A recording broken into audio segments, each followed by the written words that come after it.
کیا چیز کھول کے رکھیں؟ یا قرآن کھول کے رکھیں یا رسول اللہ کا فرمان کھول کے رکھیں؟ اللہ رسول کی طرف توجہ رکھیں، وہ سیکھنے سکھانے کا وقت ہے۔ چھوڑے گویوں سے دین سیکھا جائے گا، آپ ہمیں کوئی شکوا نہیں، یہ پکی توبہ کریں، سویرے آئیں آ کے دین سکھائیں۔ اور میں ان سے بھی اپیل کروں گا کہ آؤ دین سکھاؤ۔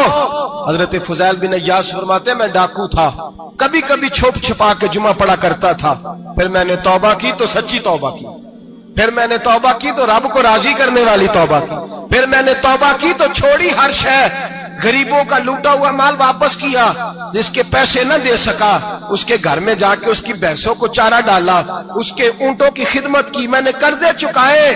فرمایا میں سچی توبہ کر کے مسجد آیا، جس خطیب کے پیچھے میں جمعہ پڑھا کرتا تھا وہ میرے ہاتھ پہ بیعت کر کے مرید ہو گیا۔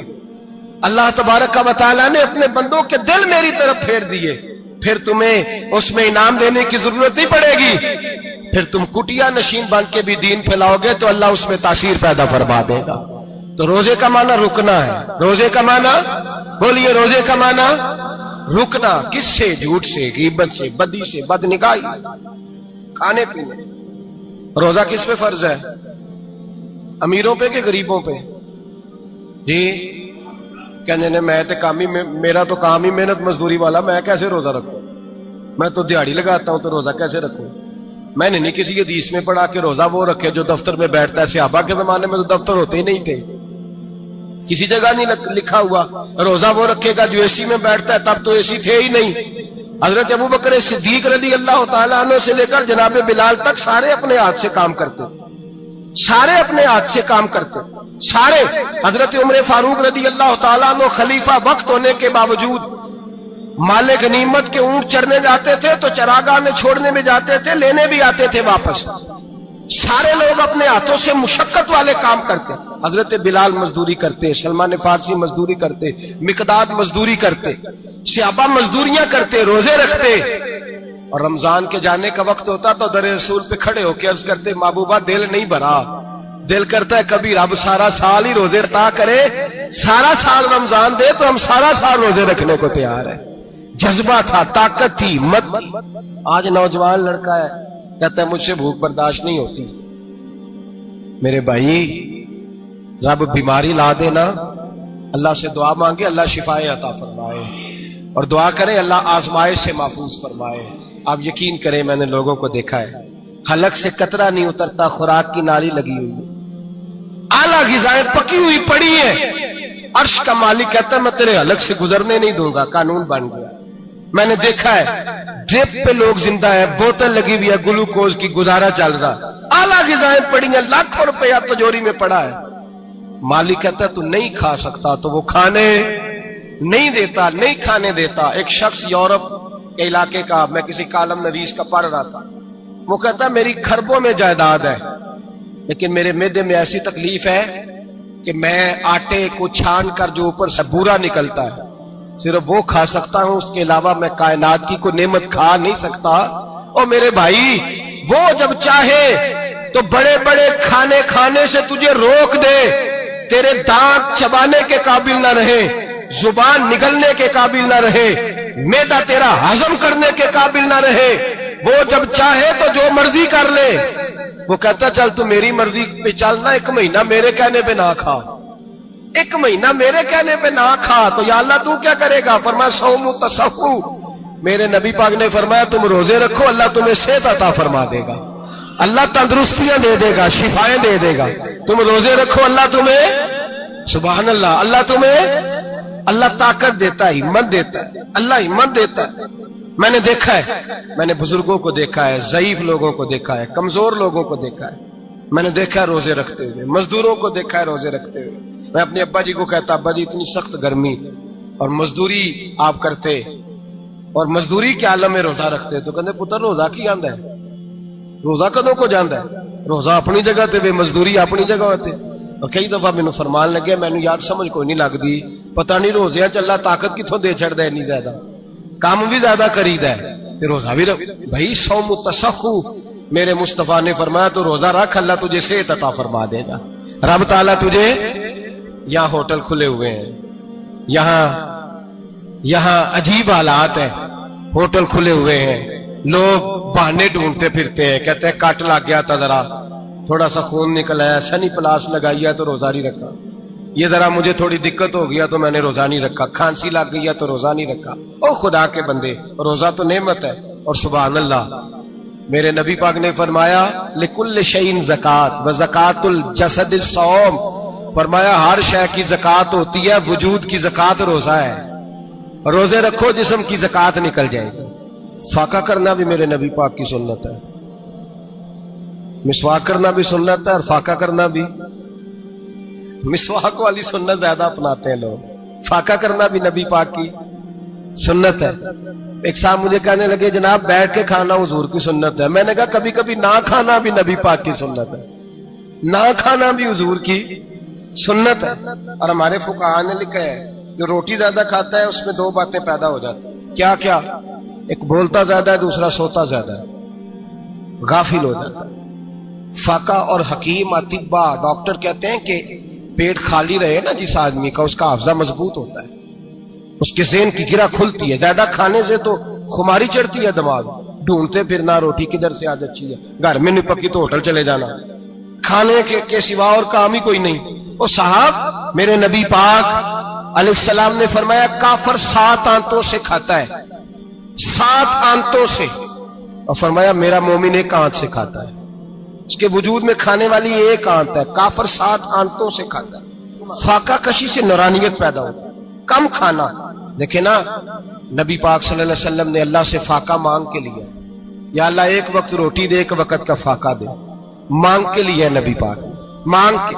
حضرت ابو ہریرہ رضی اللہ تعالیٰ عنہ فرماتے ہیں بھوک زیادہ لگتی تھی نا جب مجھے، تو میں حضرت عمر سے، ابو بکر سے، عثمان، مولا علی سے کوئی مسئلہ پوچھ لیتا تھا، اور جب میں مسئلہ پوچھتا تھا تو وہ مجھے روٹی کھلا دیتے تھے۔ جب میں ان سے مسئلہ پوچھتا تو وہ مجھے، حضرت ابو ہریرہ فرماتے ہیں مجھے بھوک لگی، میں حضرت عمر کے پاس گیا، ان سے مسئلہ پوچھا، ان کا رواج تھا جب میں مسئلہ پوچھتا تو پہلے روٹی کھلاتے۔ ہمارے بزرگ یہ فرماتے ہیں کہ کھانے کھلا کے دین پڑھاؤ، صرف تمہارا کتب خانہ نہیں کھلا ہونا چاہیے، تمہارا دسترخوان بھی کھلا ہونا چاہیے۔ کسی نے نبی پاک صلی اللہ علیہ وسلم سے پوچھا تھا بہترین مسلمان کون ہے؟ حضور نے فرمایا جو سلام لینے میں پہل کرے اور روٹی زیادہ کھلائے، جو روٹی ہر وقت فکر کرے آ یار تو روٹی کھا لے، روٹی کھانے کی طرف توجہ دلائے۔ کھلانا سنت ہے، زیادہ کھانا اس میں بھی فرق رکھے۔ تو نبی پاک صلی اللہ علیہ وسلم کے صحابی حضرت ابو ہریرہ رضی اللہ تعالیٰ عنہ فرماتے ہیں میں نے حضرت عمر سے مسئلہ پوچھا، میں نے کہا حضور مسئلہ بتائیں، تو کہتے پہلے ان کی عادت تھی جب میں مسئلہ پوچھتا تو روٹی بھی کھلاتے، آج انہوں نے مسئلہ ہی بتایا ہے، روٹی کوئی نہیں کھلائی۔ تو مجھے کہنے لگے ابو ہریرہ تو سوچتا ہوگا روٹی نہیں اس نے پوچھی، تو نے کب سے کھانا نہیں کھایا؟ میں نے کہا آج صبح سے۔ تو جناب عمر کہنے لگے میں نے کل صبح سے نہیں کھایا۔ چل ابو بکر صدیق کے گھر مسئلہ پوچھتے، کہتے جناب صدیق اکبر کے دروازے پہ گئے، جا کر کے ان سے مسئلہ پوچھا۔ ان کی بھی عادت تھی جب کوئی مسئلہ پوچھنے جاتے تو دسترخوان بچھا لیتے، کہتے آؤ روٹی بھی کھلاتا ہوں مسئلے بھی بتاتا ہوں۔ کہتے ہیں گئے تو انہوں نے بھی مسئلہ بتایا، روٹی کوئی نہ پوچھی۔ تو کہنے لگے عمر ابو ہریرہ تم لوگوں نے کل پرسوں سے نہیں نہ کھایا ہوگا، اور ابو بکر کو 4 دن گزر گئے ہیں، تھوڑا سا دودھ ملا ہے یا کھجور ملی ہے، روٹی کوئی نہیں ملی، چلو در رسول پہ چلتے ہیں، آؤ حضور کی بارگاہ میں۔ کہتے ہیں نبی پاک کی بارگاہ میں آئے، حضور نے چہرے دیکھے، کریم سے مسئلہ نہیں پوچھنا پڑا۔ میرے مصطفیٰ کریم نے فرمایا بھوک لگی ہوئی ہے تم تینوں کو؟ 3-4 دن ہو گئے؟ اللہ کے رسول نے فرمایا مجھے پورا ہفتہ ہو گیا ہے۔ سبب کچھ اور ہے جس کو تو خود سمجھتا ہے، زوال بندہ مومن کا بے زری سے نہیں، بھوک نقصان کا وجہ نہیں بنی، وجہ کوئی اور بنی ہے۔ رشوتیں جو بازار گرم ہوئے ہیں لوٹ مار کے، یہ روٹی کے لیے نہیں، یہ زیادہ کھانے کے لیے، یہ بینک بیلنس کے لیے گرم ہے۔ یہ لوٹ مار کا مقصد کوٹھیاں بنانا ہے، روٹی کا تو رب کریم کا وعدہ ہے۔ جو روز روتا ہے شام کو کہ میرا کاروبار کوئی نہیں، اصل میں کہتا ہے بنگلہ کوئی نہیں، اصل میں کہتا ہے کار کوئی نہیں، پجارو کوئی نہیں، روٹی تو اللہ عطا فرماتا ہے، اس کا وعدہ ہے۔ فرمایا حضور نے 3 دن بیت گئے، چلو۔ میرا بے تکلف صحابی ہے ابو الحسن انصاری، وہ بڑے نصیب والے ہوتے ہیں جن کو میرے نبی پاک خود کہتے تھے کہ تیری فلانی ذمہ داری ہے۔ اس زمانے کا تو کسی کو کہہ دیا جائے یہ تیری ذمہ داری ہے تو کہتا ہے یہ تو پھٹیکے ڈالنے لگ گیا ہے، یہاں سے تو چھٹی کر جانی چاہیے۔ خوش ہوتے تھے صحابہ کہ ہماری ذمہ داری لگی. کہتے ہیں حضرت ابو الحسن انصاری کے گھر گئے, نبی پاک نے فرمایا بھوک بڑی لگی ہے, کھانا لا. کہتے ہیں حضور نے اسے کہا تو اس آدمی کو تو وجد ہی ہو گیا. اس نے کہا میرے اتنے نصیب کہ حضور کا یہ کھانا کھلا. آؤ دیکھو دنیا والو, آج جو سب سے زیادہ عزت والا ہے وہ میرا مہمان بنا ہوا ہے. فرماتے ہیں وہ دوڑے گئے, بکری اٹھائی, ذبح کی, بیوی کو کہنے لگے روٹی تیار کر. ادھر کھجوریں توڑی, انگور توڑے, کہنے لگے حضور آپ جب تک تناول کریں تب تک کھانا پک جاتا. حضرت عمر کہتے ہیں روٹی پک کے آئی, بڑا پیارا گوشت, بڑا اچھا سالن, بڑا خوبصورت خلوص والا کھانا. فرماتے ہیں میں نے بڑا ہی کھایا. نبی پاک نے نہ ایک روٹی لی اور چھوٹی چپاتی, تھوڑا تھوڑا سالن کونوں سے, اور جب نبی پاک نے کھا لیا تو حضور کی آنکھوں میں آنسو آئے. حضرت عمر کہنے لگے حضور روئے کیوں؟ نبی پاک نے فرمایا سوچتا ہوں 7 دن کے فاقے کے بعد کھایا ہے, پر ڈرتا ہوں رب اس کا حساب پوچھے گا تو جواب کیسے دینا ہے, اس کا حساب بھی تو دینا ہے نا جو کھایا ہے. تو حضرت عمر فاروق کے ہاتھ میں کچھ چیز تھی, زور سے زمین پہ ماری, کا محبوبہ 7 دن کے بعد بھی روٹی کھائے تو حساب دینا ہے. نبی پاک فرمانے لگے عمر وہ مالک ہے نا, تو جب دیتا ہے تو حساب نہیں لے سکتا, حساب تو دینا ہے, حساب تو دینا ہے, تیاری رکھو. صحابہ کرام فرماتے ہم نے ارادہ کیا کہ آج کے بعد ہم پھر فاقے کریں گے, کم کھائیں گے, اس لیے کہ حساب دینا ہے. میرے بھائی وہ فاقہ کشی کرتے تھے, ڈرتے تھے. وہاں تو لوگ کھا کے بیمار ہیں, کھاتے جا رہے ہیں, سوتے جا رہے ہیں, کھاتے جا رہے ہیں, سوتے جا رہے ہیں. یہ بھی وقت آئے گا رمضان شریف کا, سویرے درس پہ آؤ کہتے نیند بڑی آتی ہے, سویرے 2 سپارے پڑھ کے سویا کرو کہتے صاحب نیند بڑی آتی ہے. فجر کے بعد ہی تو وقت ہوتا ہے اللہ اللہ کرنے کا, شہری کا, کھاتے جا رہے ہیں, سوتے. لوگ جماعت سے نماز نہیں پڑھتے, سو جاتے, جماعت کا ثواب چھوڑ کے سو جائیں گے. بھائی رمضان مبارک میں فاقہ کشی کی ٹریننگ ہوتی ہے, فاقہ کشی کی تربیت لے, رمضان میں روکے اپنے آپ کو, تربیت ہوگی.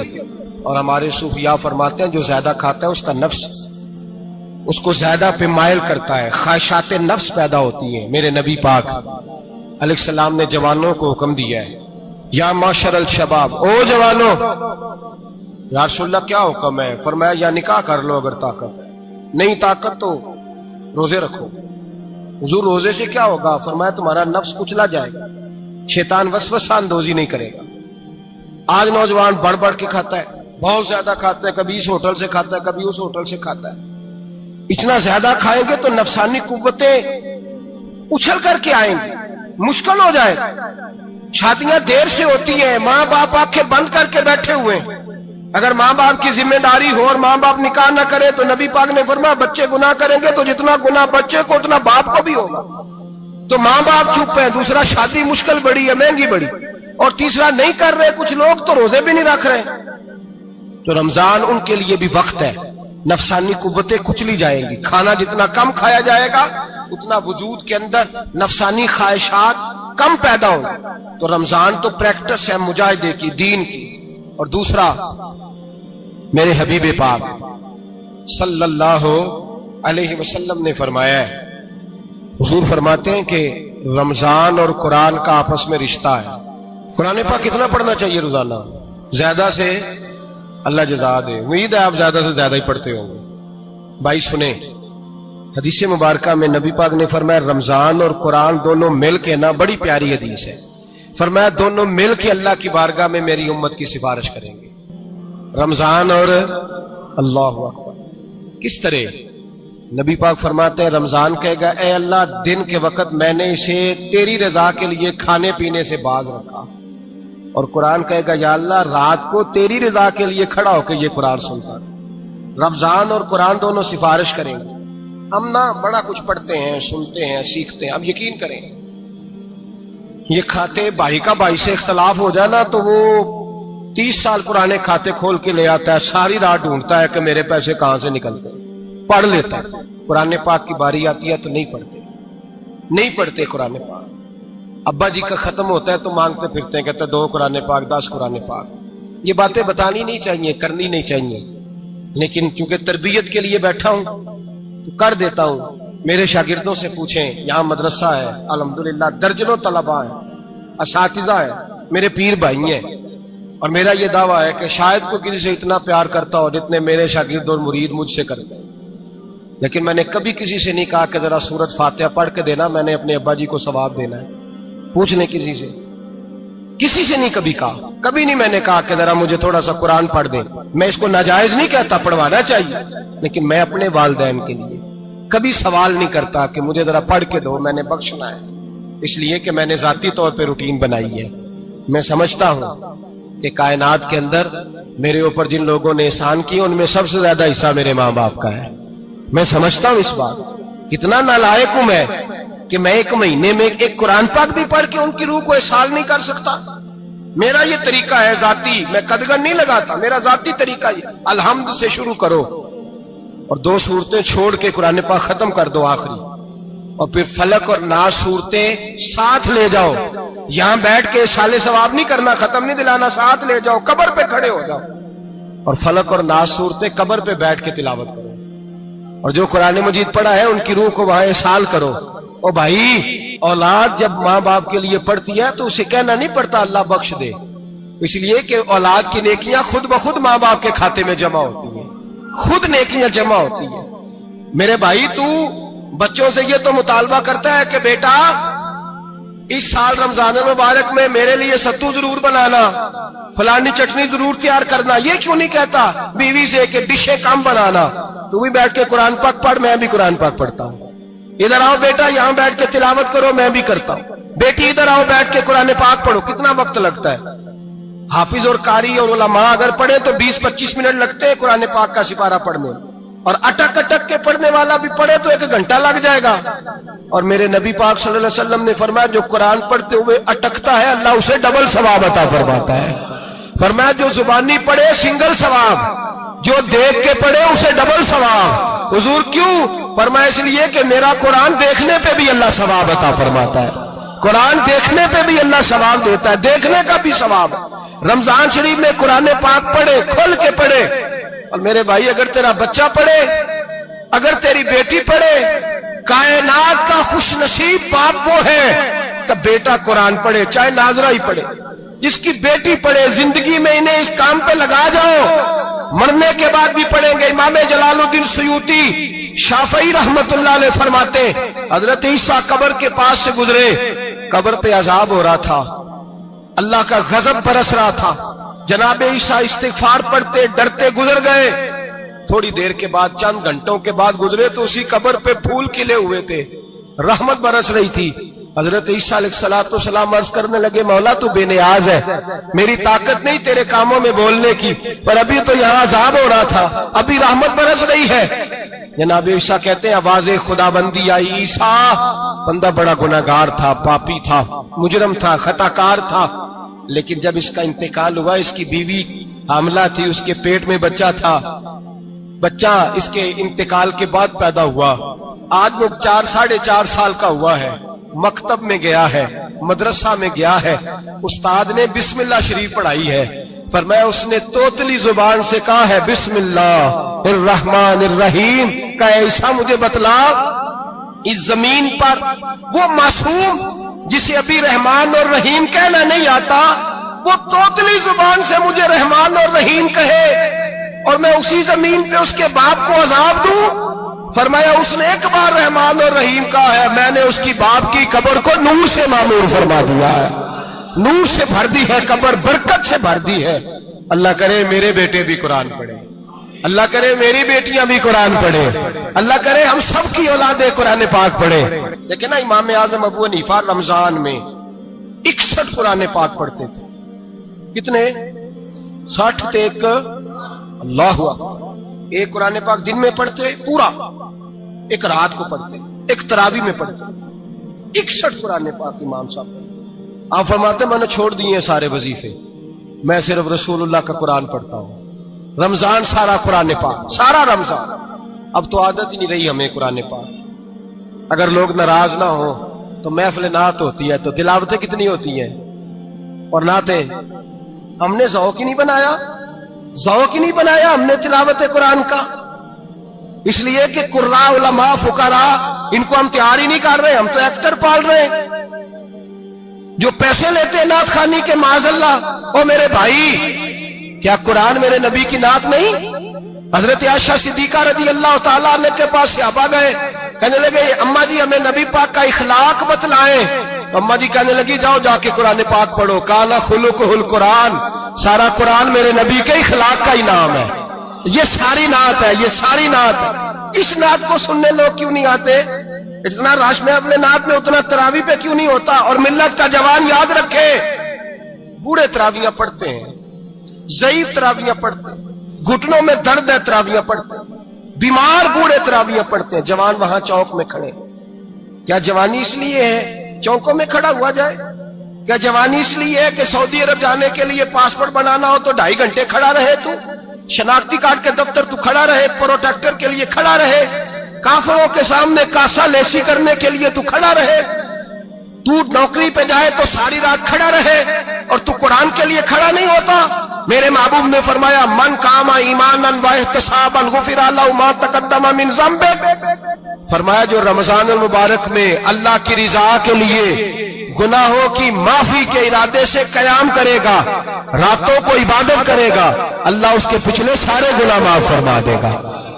نوجوان ارادہ کریں، پروگرام بنائیں کہ انشاءاللہ قرآن پڑھنا بھی ہے، قرآن پڑھوانا بھی ہے، سننا بھی ہے، اور انشاءاللہ بولیے سننا بھی ہے اور پڑھنا بھی ہے اور پڑھانا بھی۔ ہمت کریں، دلیری کریں، آکے کھڑے تو ہو، اللہ توفیق عطا کرے گا۔ پہلی بات یہ کہ روزہ رکھیں، دوسری بات یہ کہ قرآن پاک کی تلاوت کریں، اور روزہ رکھیں تو روزے کے سارے حسن سمیت اسے رکھیں۔ نبی پاک نے فرمایا رمضان غمخاری کا مہینہ ہے، غمخاری کریں۔ ہمارے زمانے میں 2 قسم کی تکلیفیں ہیں۔ ایک تو غریب آدمی، اس کا حال یہ ہے کہ وہ مانگتے ہی گزارا کرنا چاہتا ہے، اس نے ہاتھ یوں کر لیا ہے تو اب اس کا یوں ہونے کو تیار نہیں۔ ضرورت اگر کسی آدمی کو کسی دروازے پہ لے جاتی ہے تو برا نہیں، لیکن سوال کا اپنے اوپر دروازہ کھول لینا یہ ٹھیک نہیں۔ فاقہ کشی پیدا کریں، حوصلہ پیدا کریں، تھوڑے پہ گزارا کرنا سیکھیں۔ غریبوں کو بھی اجازت نہیں کہ وہ نکل کھڑے ہوں میدان میں مانگنے کے لیے۔ ٹولیاں نکلتی ہیں رمضان میں، جتھے نکلتے ہیں خیرات کٹھی کرنے میں، بچیں۔ میرے نبی پاک صلی اللہ علیہ وسلم نے فرمایا جس نے بغیر ضرورت کے سوال کیا، جب قیامت کے دن آئے گا تو اس کے چہرے کے اوپر گوشت نہیں ہوگا، صرف ڈھانچہ ہی ہوگا۔ اتنی بھیانک صورت میں آئے، بغیر اشد ضرورت کے سوال نہ کر، کبھی سوال نہ کر۔ اور امیروں سے گزارش ہے کہ رمضان ہمدردی کا مہینہ ہے، ہمدردی کریں تو سامنے والے کی عزت کا بھی خیال کریں۔ یہ بات درست ہے کہ غریب سیاڑا نہیں ہوتا، اس لیے کہ جس کی جیب میں پیسے نہیں ہوتے بھائی اسے عقل بھی نہیں ہوتی، جس کے گھر کار نہیں ہوتی اسے چلانے کا طریقہ، جس کے گھر اوون نہیں ہوتا اسے چلانے کا طریقہ بھی نہیں آتا، جس کے گھر میں چیزیں ہوتی ہیں اسے چلانا بھی آ جاتا ہے، جدے گھر دانے اودے کملے بھی اس کے سیانے ہو جاتے ہیں۔ تو چودھری صاحب، سیٹھ صاحب، نواب